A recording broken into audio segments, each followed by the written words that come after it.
We are live. It is Peggy McColl, and I want to welcome you to a special session that we're going to do today. The intention of this time that we're having this session together today, the intention is to give you some guidance on how to build a very strong self-esteem, how to feel confident about yourself, like really feeling good about who you are. What I found, and what many other the teachers that have come before us have found, is that when you feel really good about who you are, when you feel confident about yourself, that you will produce consistently better and better and better results. So if you would love to experience better results, or you would love to manifest your goals, the better you feel about yourself, the better it's going to go. So welcome Pamela. Hi, Dorothy. Good to see you here. Looks like we've got a lot of folks that are joining us on Instagram as well. Tammy is here. Good to see you, Tammy. It's been a while.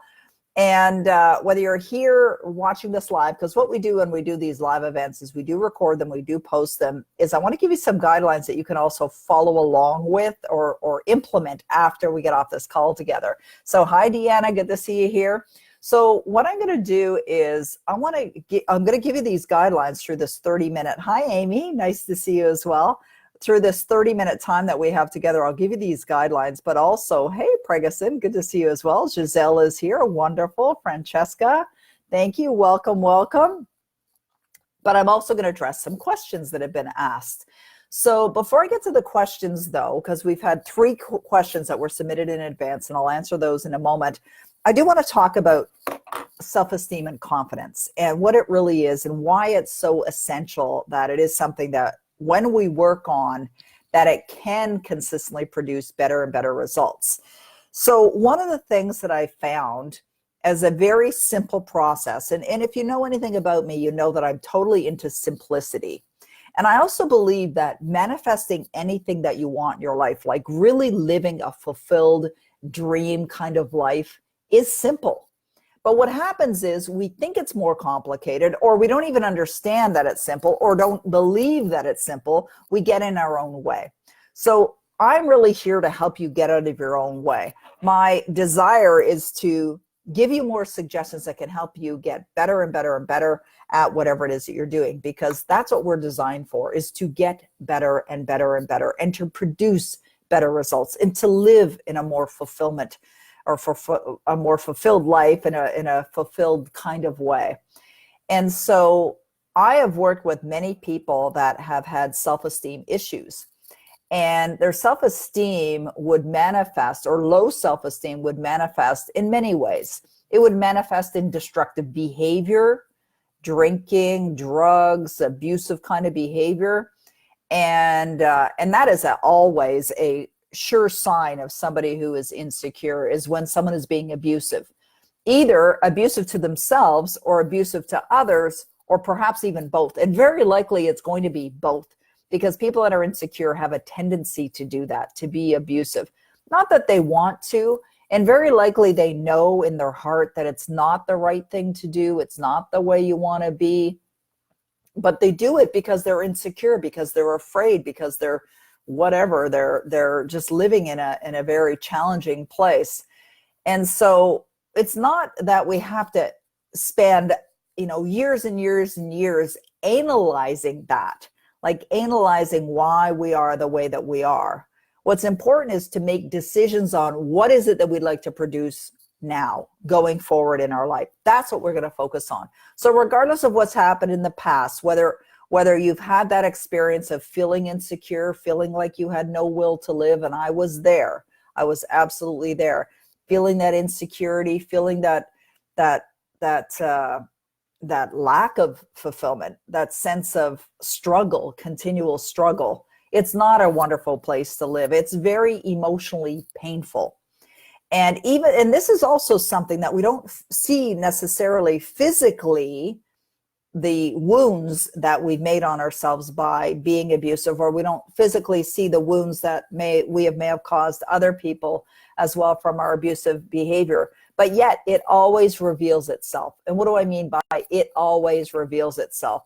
Low self-esteem will always be revealed in a way, in some way. And it could be the way you look, your physical appearance. It could be in your results. It could be in your relationships. It could be in your bank account. It could be in your career. It could be in your health. It'll appear in many, many different ways. And so it's such an important idea or concept to work on, this idea of confidence, because it's going to help you in every area of your life. It'll help you in your relationships. It'll help you in your career. It'll help you with your health. It'll help you with how you feel. It'll help you with your bank account. All of that. You know, one of the things that I'm very blessed for in my life is my husband, Denny. And for those of you that have been around me for a while, you've definitely heard me talk about my husband, Denny. And I only talk about Denny in a very positive light because he is a wonderful man. And I've said it on occasion, I've said it over and over again, that I feel as if I won the lottery of love by attracting him into my life. And I know the only reason why I attracted Denny into my life is because I became healthy first in my mind and in my heart and how I felt about me. And then I attracted him into my life. So I remember back in the early 1980s when I went to see my good friend and mentor, Bob Proctor, at his office. So this is probably around 1981. And I went to see Bob in his office, and I had said to Bob that I wanted to attract someone into my life, a relationship. And he said, well, what would you like that person to be like? And I thought about it for a minute, and then I defined what I thought that person should be like, or I would like them to be. So it was things like, I would love them to be fun.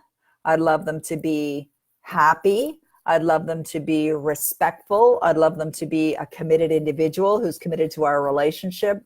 I would love them to value family. And so I just rhymed off this list of the characteristics that I believed would be really important for my partner.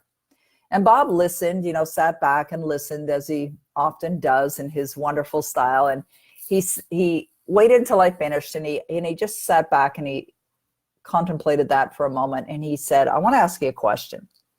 He said, are you like that? And I knew exactly what he meant. And the idea behind that is that if you want to attract someone into your life, and you want that person to be somebody who is confident, fun, a joy to be with, who is inspired, who is passionate, who is, all these things, respectful, loyal, honest, authentic, then you must be that. And when you are those things, then you will attract that person into your life. And even as I say those words like authentic and honest, those two characteristics, they're very similar, but they will contribute to you feeling good about yourself. And so you want to be somebody who is going to define. So where do you start? I would suggest that you start by defining, what is that person like that you would love to be like? What would that be like? And you may use another person as a model, like somebody else that you've seen, somebody else that you've observed who's a very confident person. And you can tell, as I was starting this call today, I was thinking about Ellen DeGeneres. And of course, she has her show, The Ellen Show, which is a phenomenal show. And I really love her as a person and for what she does in the world. And she often will complete her show by saying, be kind to one another. And I love that idea, being kind to one another. And quite often people who are kind are also confident people, but not always. Sometimes people use kindness as a sort of as a crutch because they aren't feeling good about themselves. But the reason why I mentioned Ellen is that Ellen is a model of confidence. And I don't know Ellen personally, but from what I observe, from what I've seen of her, from what I've read about her, from early videos that I saw of her, she used to do stand-up comic and all of that. And there was a movie about her that was released, I believe it was on Netflix, if my memory serves me correctly. And it was talking about her life, but she's a woman who looks and appears to be very confident in herself. And so part of building our confidence can also come down to defining the kind of person that we wanted to be, and then acting as if we are that person, like walking around, like not arrogant or egotistical, like we've got some chip on our shoulder that we're better than anyone else, because we're not, but just feeling really good about who we are. Feeling relaxed, because when you're confident, you will feel relaxed. So for those of you that would love to increase your level of confidence, and I believe this is something everyone should be working on, what I suggest that you do is I'm going to give you the process for building your confidence here. One is to decide on what you would love to experience in your life, because confidence is going to play a role in that. So decide on the kind of life that you would love to live, then determine who do you need to be in order to live that kind of life, and describe that. And that can become part of either a statement about who you are. It could be like an identity statement. It could be something that you declare and you repeat over and over again as if it's already here right now. I am a very confident person. I love myself. And loving yourself, again, is not an arrogant thing. It's not an egotistical thing. It's a wonderful thing, because when you are loving yourself, you're better equipped to love another.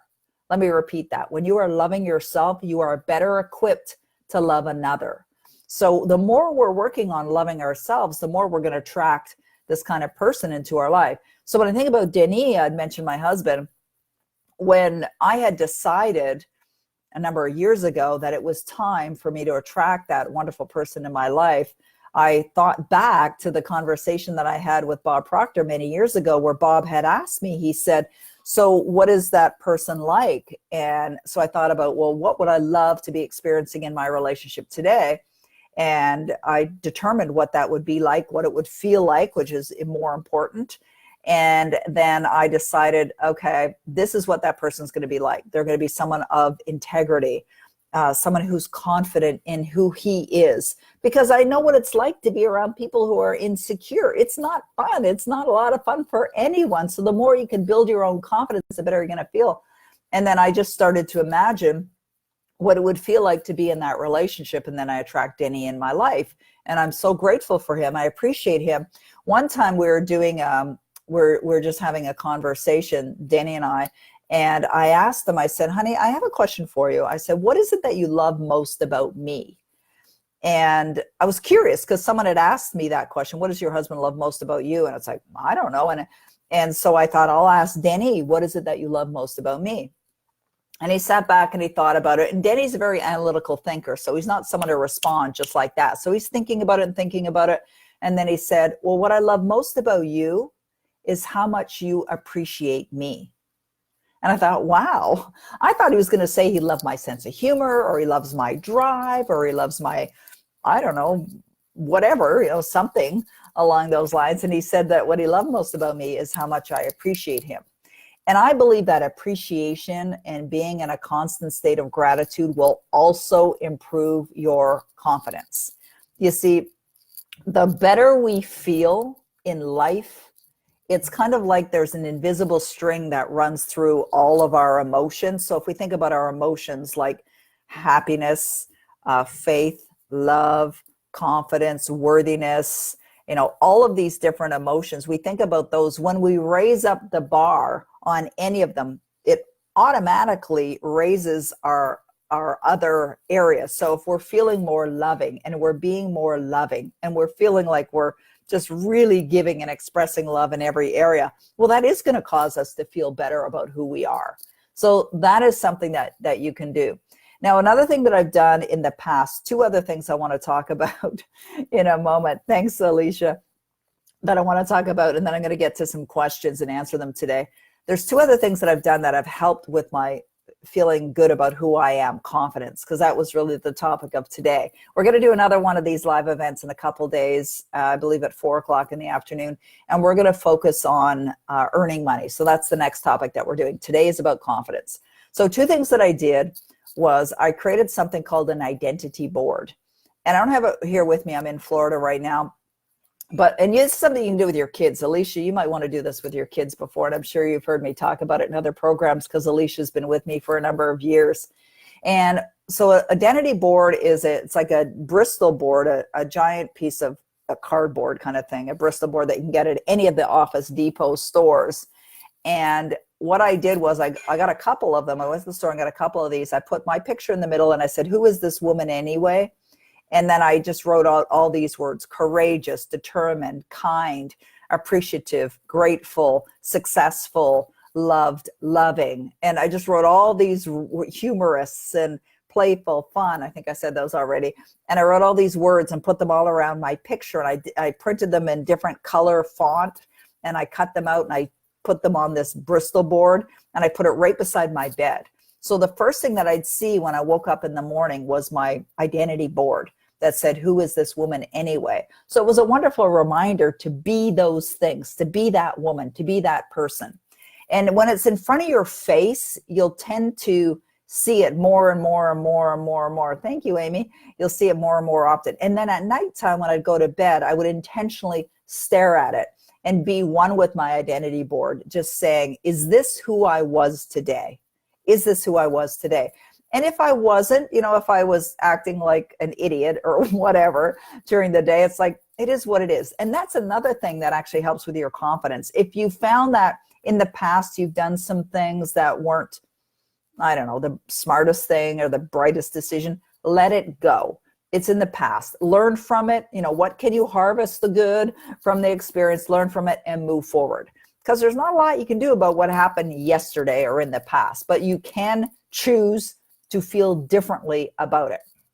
The second thing that I did to help build my own confidence and self-esteem is I recorded not necessarily a self-confidence formula, but a self-confidence statement. Like, I love myself.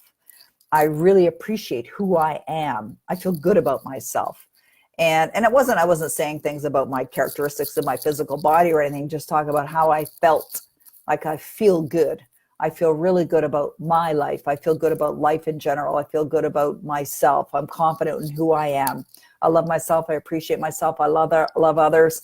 And that was something that I would listen to over and over and over again. It is now part of my Power Life script because I know how important it is to have it included in there. So now it's a part of my Power Life script. So those are the things. Now, they're not major things. I remember one time working with a client who's a private mentoring client of mine, and we were talking about that was one of the issues that she wanted to work on was her confidence, her self-esteem.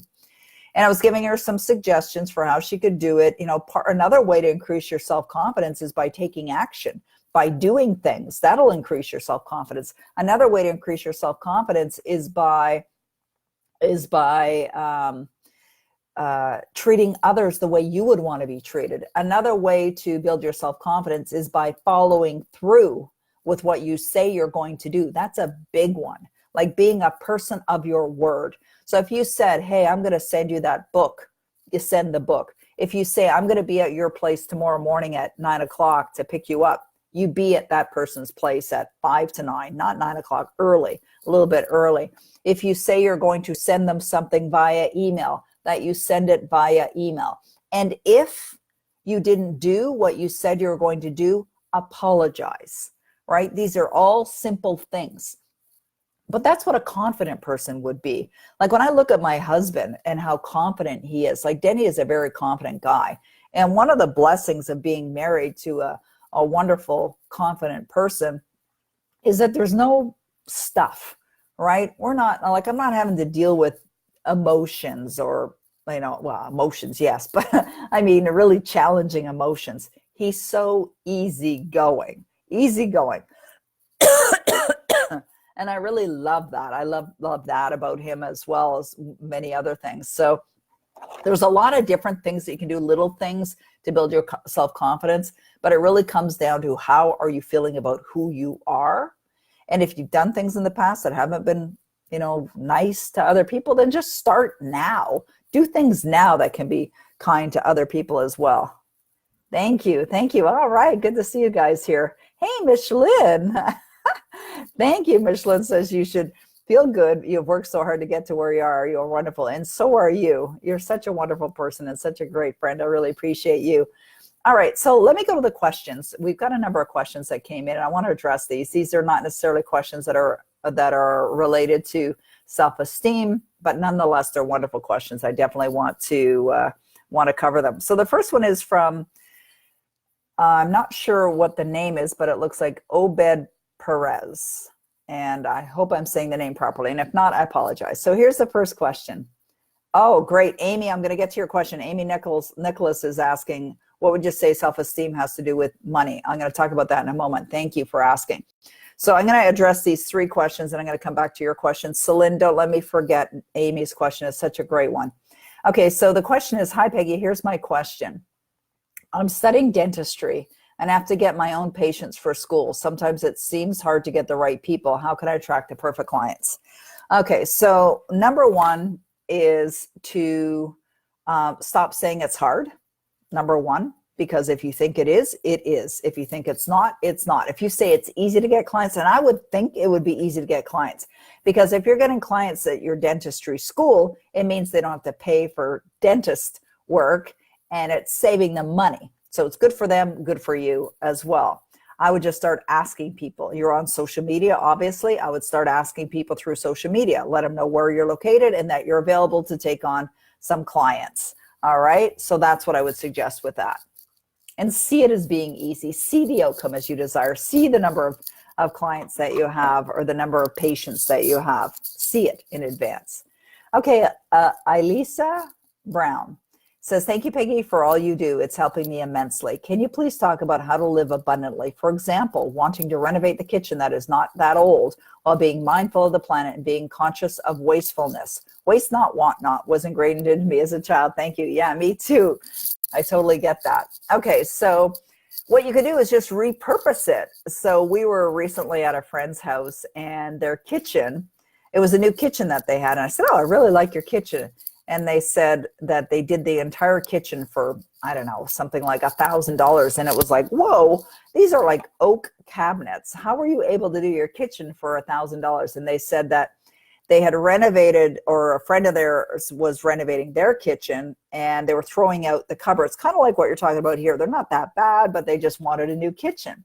So rather than throwing them out, they said, could we take them and repurpose them?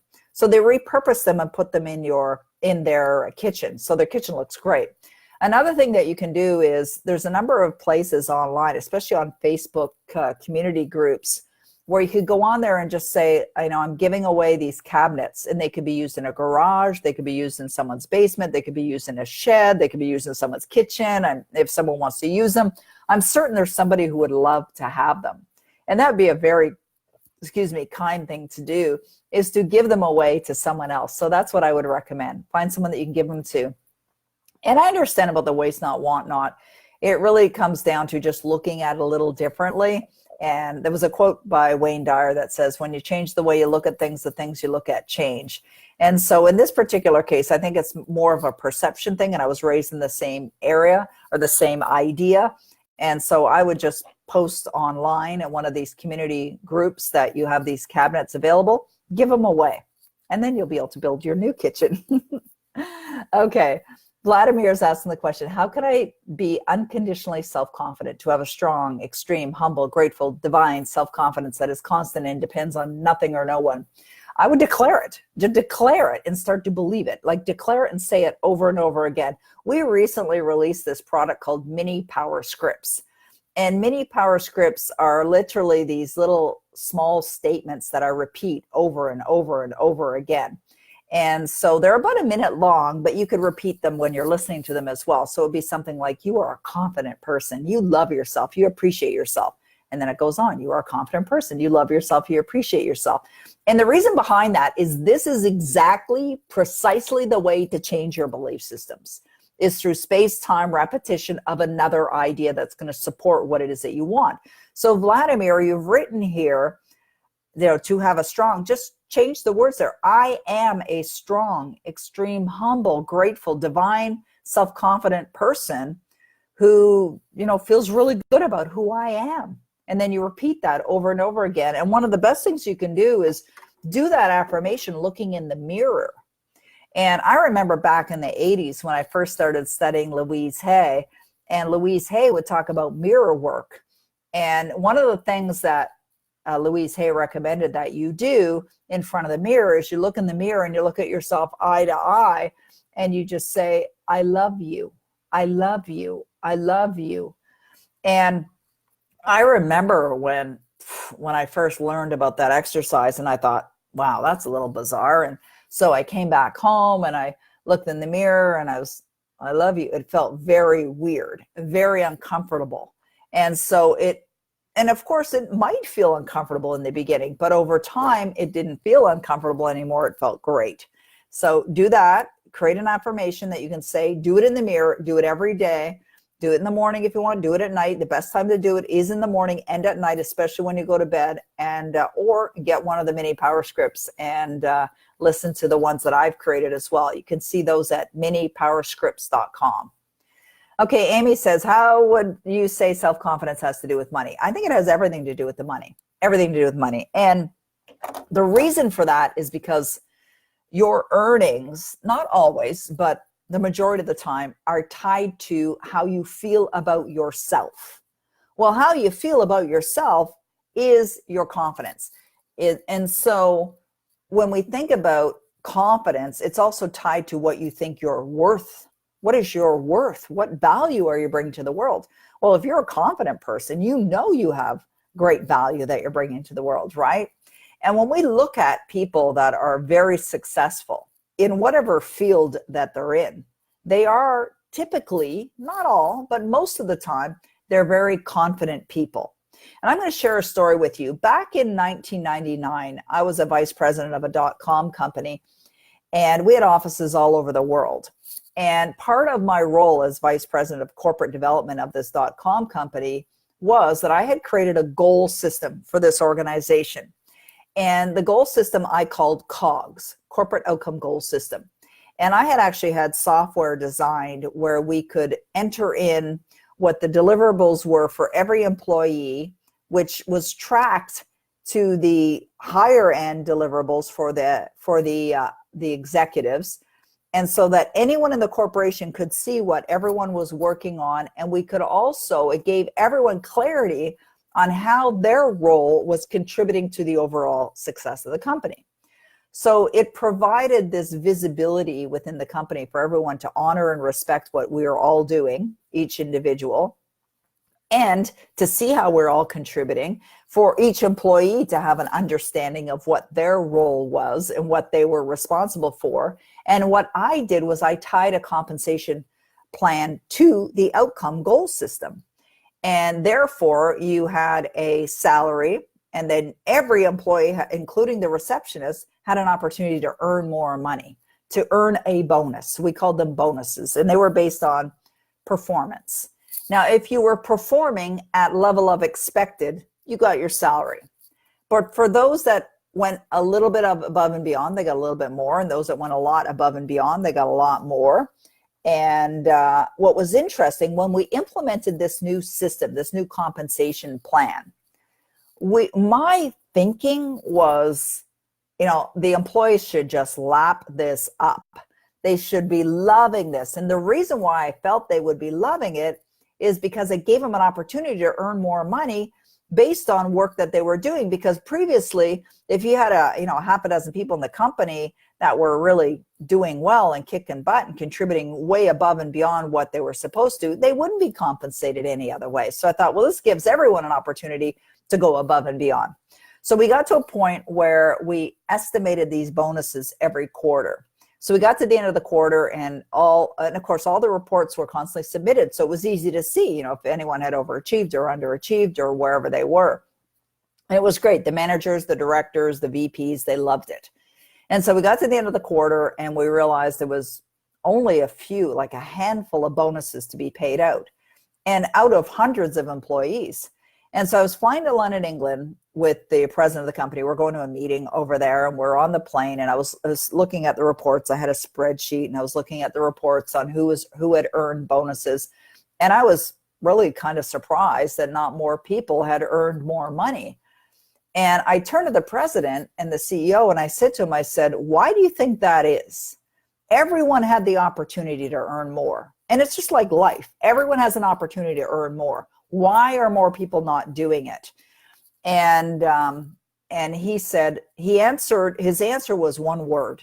And it was an answer like that. He didn't have to think about it. He didn't have to analyze it. He knew exactly what the answer was. And his answer was the following. He said, confidence. That's the reason why people are shining and earning more in the world is because they're confident. So it has everything to do with your earning, with how much money you're earning.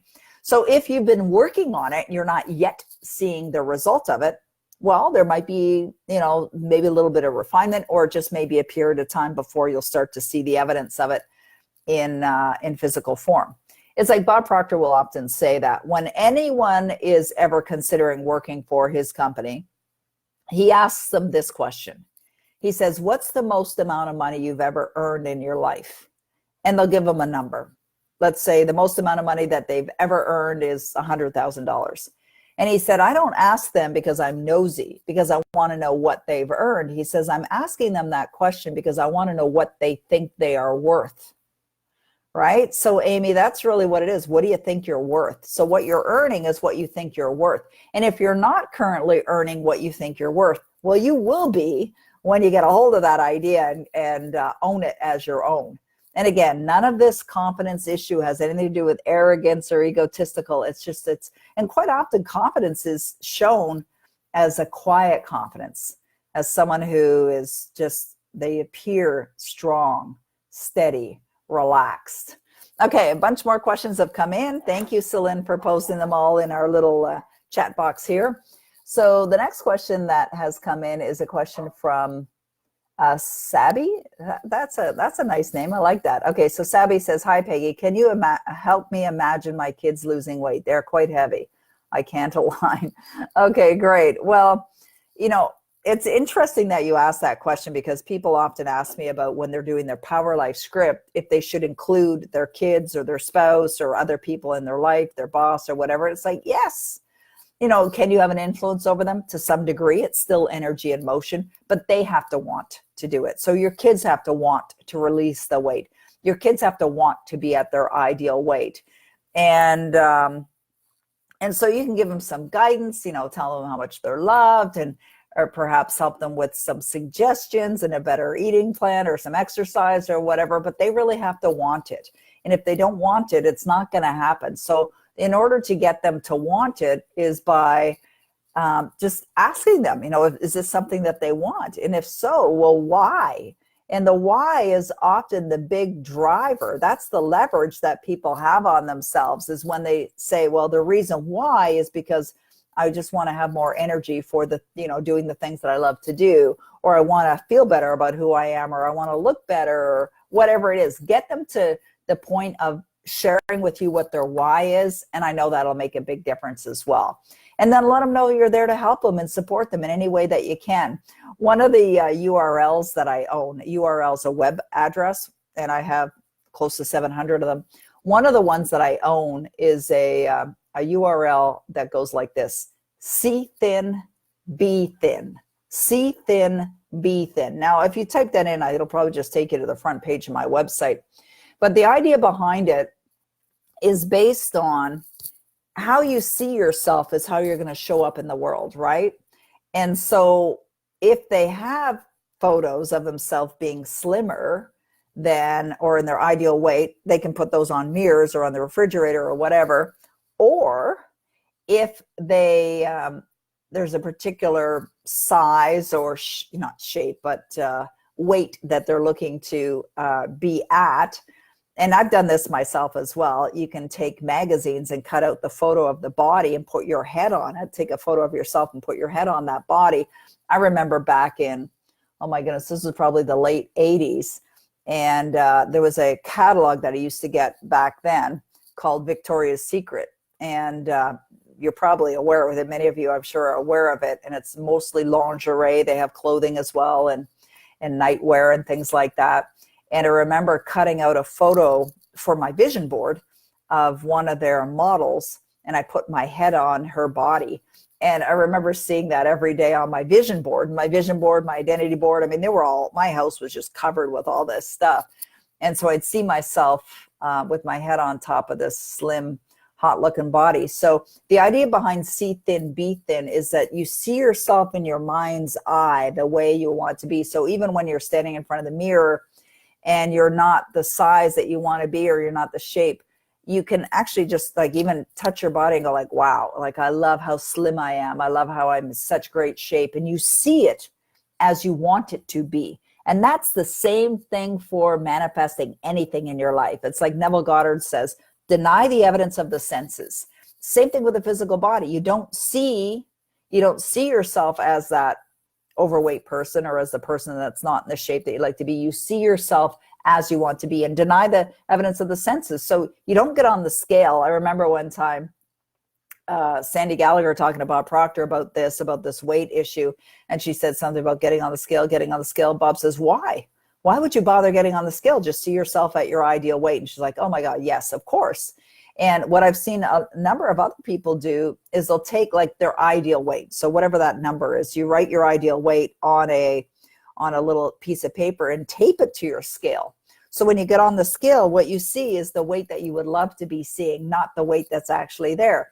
But you impress that upon your subconscious mind until it becomes real. So that's how you would see thin, be thin. I've been thinking about doing a program on that, and I just may. I love that. Okay, great. All right, the next question is from Karen. Karen says, I added a specifically hugely large Angus income. What is that? Angus income that feels comfortable. Can you help me refine my goal, or do you think it's more than I need to work on my belief system? And here's the goal that Karen has placed here. I'm so happy and grateful now that I am a neonatal research scientist easily earning $1 million in personal annual income, doing what I love and improving the lives of infants and their families. I love it. It's perfect. Perfect, perfect, perfect. It's great. Does it feel good to you? Excellent. So I really like it. Now, the thing is, income. Is that what that's supposed to be? Oh, thanks, Celine. She says income. Oh, darn it. Okay, what happened here? Hang on, guys. I'm on Instagram and I just lost my page. There we are. We're back. Yay. Okay, good. So large annual income. Oh, okay. That word is annual. The G is where the A is supposed to be. That's what that was. Annual income. Okay, great, great, great. Thanks. Now, you don't have to, like, if you want to be earning $1 million in annual personal income, and this is something that, I mean, this may be fine. It may be perfectly fine the way it is. But you don't always have to tell the universe where the money is going to come from. So you can say, I'm happy and grateful now that I'm doing work that I love, easily earning over $1 million or $1 million in personal annual income, doing what I love and improving the lives of others. And it may be a neonatal research scientist. It might be something else, maybe in the field. It might be a little bit different. And that gives the universe a little more playroom, right? Wiggle room, if you will, to produce the exact outcome for that. Or you could be easily earning that kind of money doing exactly what you want to do because you know that's exactly what you want to do, but yet you're also earning money from investments or other things. So there's many different ways to earn money. We're going to talk about earning money in our next Facebook Live event. Now, we normally do these Facebook Live events for about 30 minutes. We've gone about 37 now. I'm going to keep going for the next little while because there's still a few more questions here that I definitely want to address before we wrap up. I see 1, 2, 3, 4, 5 more questions. So I'm going to address those first before we wrap up. Okay, so Denise says, you talk about using goal cards in Power Life Script and that your Power Life Script is 30 minutes. I'm assuming yours contains everything you are grateful for and want to accomplish. Do you use goal cards for a specific income goal?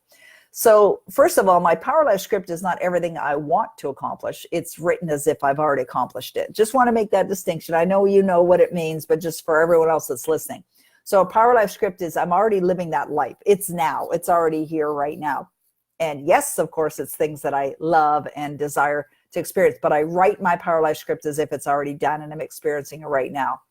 Now, the question that Denise is asking, which is a great question, is do you use goal cards for your specific income goal? Absolutely. That is exactly what's on my goal card. My goal card is in my phone case, which is what's allowing us to be on Instagram right now. So yes, I use my goal card for an income goal. Does it have to be for an income goal? And that's not Denise's question, but I just want to put this forth for you. No, it does not have to be for an income goal. You could have a goal card for anything, any goal, or a home as well. Thank you, Celine. She put the powerlifescript.com link in there for everyone to access. I appreciate you. All right, the next question is Ismail. How do we change the paradigm and how long does it take to results? We change the paradigm through space-time repetition of a new idea, and that's what a Power Life Script will do, and that's also what mini Power Scripts will do. How long does it take? Don't know. No one knows. Nobody knows. It's going to take as long as it takes. And in the more work you do on it, the more effective you are at it, the better it's going to go. And what I mean by that is you want to be not only, listening to your Power Life script or doing these affirmations over and over again, you want to be believing it. You got to believe it.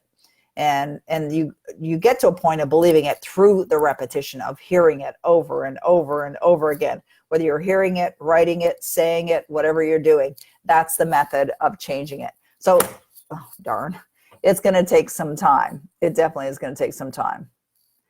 All right. Next question. Okay, great. Thank you. Ismail said that I heard Bob Proctor say a couple times that if we work with the law and creative process, we're going to get whatever we are going after. What law is he referring to, and how can we work with that law? In your opinion, what is the secret in Think and Grow Rich? Awesome. I love your questions. Thank you.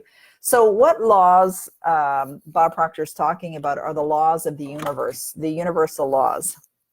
Where'd my glasses go? Hang on, guys. Just dropped my glasses. So it's the universal laws. It's like the law of attraction, the law of vibration, the law of cause and effect, the law of polarity, the law of perpetual transmutation, the law of, what am I missing here? There's all kinds, gestation. There's so many different laws. So laws of the universe. One of the books that Bob has studied, and it's not one of my favorite books, by the way, but I'm going to mention it because he's been talking about this book for the 40 years that I've been studying him, is a book by Raymond Hollowell called Working with the Law. Working with the Law. That's a book that really talks about it. But honestly, what I suggest, Ismail, is go online, go to YouTube, and type in Bob Proctor, Laws of the Universe, and see what you can find. There's all kinds of videos out there of Bob talking about the laws of the universe, and I would go there and I'd study them. I mean, he's always talking about the laws of the universe, and so that's what I would suggest. The next question Ismail is saying is, what do I believe, in my opinion, is the secret in Think and Grow Rich? I love that you're asking me that question.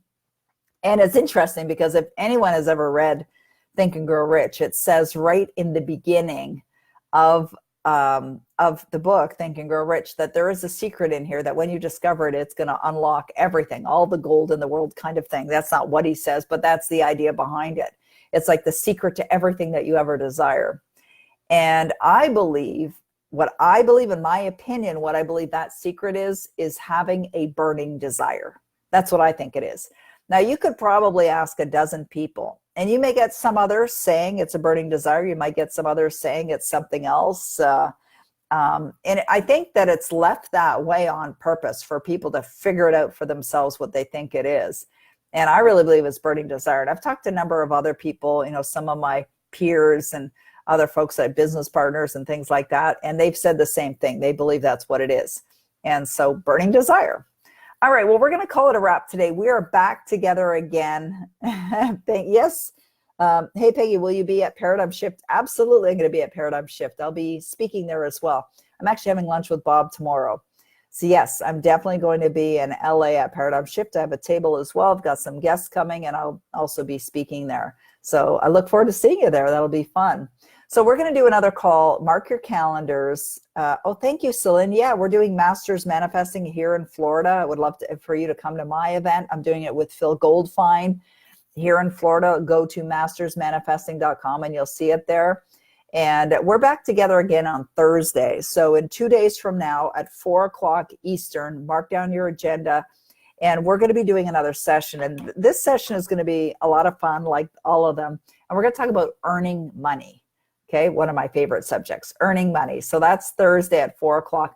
Also, I want to let you know that everything that we're doing with Instagram and with, yay, I love that. Great for you. That's wonderful. So someone's going to join us at Masters Manifesting. Everything that we're doing with the Facebook Live events, the Instagram Live events is all going to be also put up and hosted on my YouTube channel.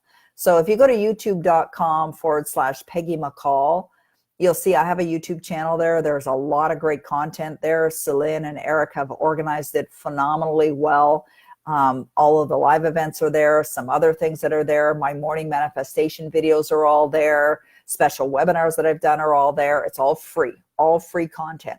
So go to Peggy McColl, or pardon me, youtube.com, youtube.com/Peggy McColl, and